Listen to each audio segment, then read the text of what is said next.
ராணிப்பேட்டை மாவட்டம்.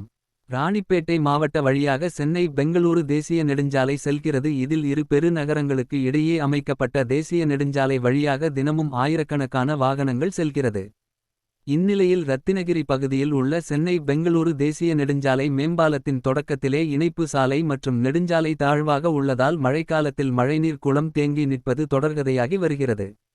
மேலும் கடந்த சில நாட்களாக ராணிப்பேட்டை மாவட்டத்தில் பெய்து வரும் கனமழை காரணமாக இப்பகுதியில் நேற்று இரவு வாகனங்கள் குளம்போல் தேங்கி நின்றதால் ராணிப்பேட்டையில் இருந்து பெங்களூர் நோக்கி சென்ற அனைத்து கனரக வாகனங்கள் தேங்கிய நீரை மிகுந்த சிரமத்துடன் ஊர்ந்தபடி கடந்து செல்லும் நிலைமை ஏற்பட்டது. ஒரு சில வாகனங்கள் இணைப்பு சாலையாக சென்றபோது தேங்கிய மழைநீர் சிக்கி பழுதானது. இந்த நிலையில் நேற்று இரவு கிருஷ்ணகிரி நோக்கி சென்ற அரசு பேருந்து தண்ணீரில் சிக்கி பிரேக் டவுன் ஆனதால் பயணிகள் பேருந்தை தள்ளியதோடு பெரும் சிரமத்திற்கு உள்ளாகினர். மேலும் போக்குவரத்தை சீரமைக்கும் பணியில் போலீசார் மும்முரமாக ஈடுபட்டனர். மேலும் குளம் போல் தேங்கிய மழை நீரில் அனைத்து வாகனங்கள் ஆமை மற்றும் ஊர்ந்தபடியே சென்றதால் நீண்ட நேரம் போக்குவரத்து பாதிப்பு ஏற்பட்டதாக கூறப்படுகிறது.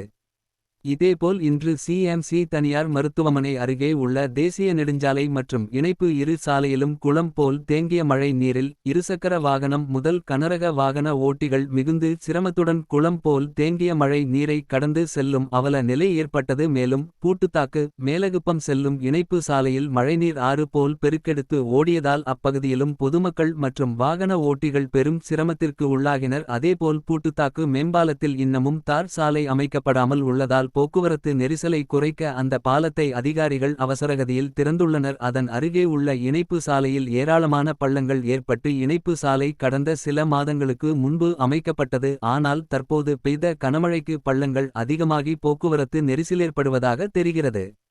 எனவே ரத்தினகிரி மற்றும் பூட்டுத்தாக்கு பகுதியில் தேசிய நெடுஞ்சாலையில் மழைநீர் வடிகால் வசதியை முறையாக அமைக்கப்படாமல் விட்டதன் காரணமாக மழைக்காலத்தில் தண்ணீர் குளம் போல் தேங்கி நிற்பதற்கும் போக்குவரத்து நெரிசலுக்கு காரணமாக உள்ளது. நெடுஞ்சாலை துறை அதிகாரிகள் மற்றும் மாவட்ட நிர்வாகம் வரும் காலங்களில் இப்பகுதியில் மழை நீர் தேங்காத வகையில் உரிய நடவடிக்கை எடுக்க வேண்டுமென பொதுமக்கள் மற்றும் வாகன ஓட்டிகள் கோரிக்கை விடுக்கின்றனர்.